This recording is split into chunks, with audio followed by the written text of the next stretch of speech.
안녕하세요. 코인우먼입니다. 오늘은 2023년 8월 26일 토요일입니다. 오늘은 뉴스가 많지가 않아서요. 짧게 영상을 진행하도록 하겠습니다.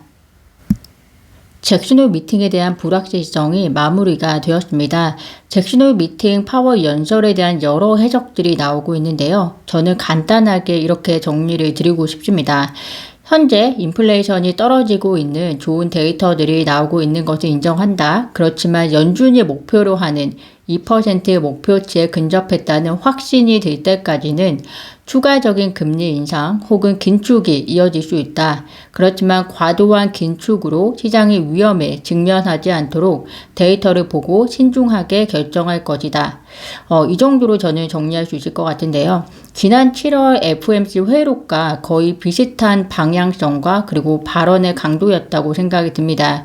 이번 잭슨홀 미팅에서는 혹시나 중립금리 혹은 인플레이션 목표치 3% 조정 등과 같은 발언 등이 나올 수도 있다는 예측도 있었는데요. 언급이 되지는 않았습니다. 물론 파월의 연설을 제외하고는 모든 아젠다가 비공개로 진행이 되는 만큼 아마도 비공개로 진행된 세션에서는 충분히 나올 수 있는 이야기들이었을 거라고 생각이 듭니다. 그렇지만 우리가 예상했듯 연준 입장에서는 어떻게 내려온 인플레이션인데 그리고 연준의 성급한 발언 한마디 한마디에 시장이 어떻게 요동칠지 알고 있기 때문에 역시나 잭슨 홀에서는 파월의 연설은 기존의 시텐스에서 입장을 크게 바꾸지 않으면서 기존 정책을 고수하는 신중함을 표현했다라는 생각이 듭니다. 워낙에 작년에 잭슨홀 미팅 이후에 투자 시장이 큰 매를 맞았던 만큼 비록 그때와 지금 상황이 전혀 다름에도 불구하고 그 트라우마 때문에 잭슨홀 직전에 불확실성과 공포감이 만연했었고요. 동시에 이제는 금리 인상이 막바지에 다다른 만큼 어떤 희망적인 멘트도 있지 않을까라는 기대감도 동시에 있었던 시장이었는데요. 어떻게 보면 이번 잭슨홀 미팅에서는 불확실성과 공포감은 다소 해소가 되었고 금리 인하에 대한 기대감을 충족시키지 못함으로써 비록 증시와 암호화폐가 파월 연설 이후에 소폭 상승을 했었으나 암호화폐의 경우 지지부진한 소폭 상승, 소폭 하락의 반복된 트렌드를 보이고 있는 것은 거시경제, 통화정책에 대한 긍정적 기대감이 받쳐주지 못한 결과라고 보여집니다. 동시에 암호화폐 시장 자체의 모멘텀이 없는 것이 가장 큰 이유이기도 하고요. 어쨌든 잭슨홀 미팅으로 큰 변동성이 없었던 것은 긍정적으로 우리가 봐야 할 것 같고요. 잭슨홀 미팅 이후 CME 패치에 의하면 9월은 금리 인상 없이 동결 쪽에 약 80%의 예상치와 함께 무게가 더 많이 실려있는 상황입니다. 오히려 11월에 25bp 금리 인상이 있을 것이다 라는 것이 금리 동결과 거의 비슷한 예상치를 보여주고 있는 상황입니다. 즉 시장은 연준이 좀 더 데이터 의존적으로 가고 있기 때문에 9월 당장 금리 인상보다 몇 달 동안 다양한 데이터를 분석하고 그 이후에 한 차례 더 금리 인상을 할지 혹은 금리 동결을 오랫동안 가져갈지 결정하지 않을까 생각하는 것으로 저는 생각이 되어지고요. 따라서 앞으로 통화 정책보다 암호화폐 시장은 자체적인 모멘텀이 따라와 줄 때까지 좀 더 인내심을 가지고 기다려 봐야 할 것 같습니다. JP모건 체이스는 보고서를 통해서 최근 암호화폐 매도세는 거의 끝났으며 롱 포지션 청산도 마무리 단계에 접어든 것으로 보인다. 최근 몇 주 동안 일부 긍정적인 법률이나 규제 뉴스가 사라지면서 매도 물결이 일어났지만 현재 매도세는 마무리 단계에 있는 것으로 보인다라고 평가를 하고 있습니다. 코인베이스 프로에서 리플을 상장하기로 24일 결정이 되었습니다.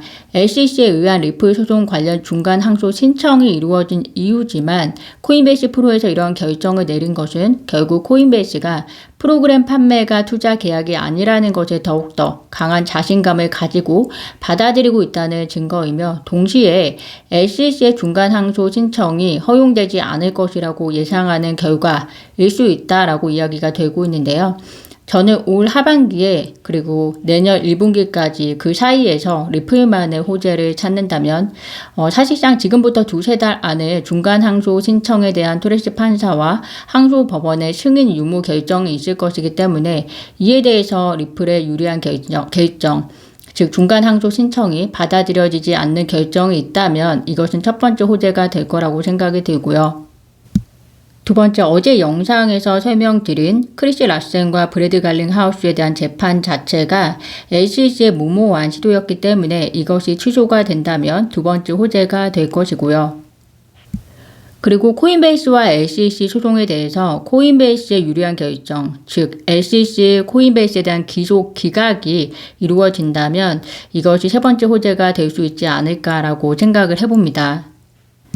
여기에 더해서 암호화폐 대장주 비트코인에 대한 호재로서 그레이스케일과 LCC 소송에 대한 그레이스케일의 승소가 결정이 되고 현물 ETF 승인 일정이 앞당겨진다면 비록 통화 정책으로 인해서 금리 인하가 내년 상반기까지는 이루어지지 않더라도 좋은 흐름을 가져갈 수 있는 기회를 가질 수 있지 않을까라고 기대를 해봅니다. 브릭스 정상회의가 마무리가 되었습니다. 브릭스 5개국만 보면 인구가 전 세계의 42%에 해당하고 회원국 국내 총 생산 전 세계 25%를 차지하고 있고요. 그리고 세계은행과 국제통화기금에서 약 15%의 의결권을 갖고 있는 어마어마한 영향력을 가지고 있는데요. 여기에 더해서 사우디아라비아와 이란, 그리고 아랍에미리트, 아르헨티나, 이집트, 에티오피아 6개국이 새로 가입을 했습니다. 그렇게 되면서 브릭스는 G7과 비교해서 이제는 더 경제적 사이즈가 커지는 결과를 갖게 되었는데요. 타이 달러화에 대한 끊임없는 연구와 시도, 그리고 금 기반의 공통 통화에 대한 논의가 이루어지는 상황에서 암호화폐가 브릭스와의 관계에서 어떤 역할을 해 나갈 수 있을지 계속해서 관심 있게 지켜봐 주시면 좋을 것 같습니다.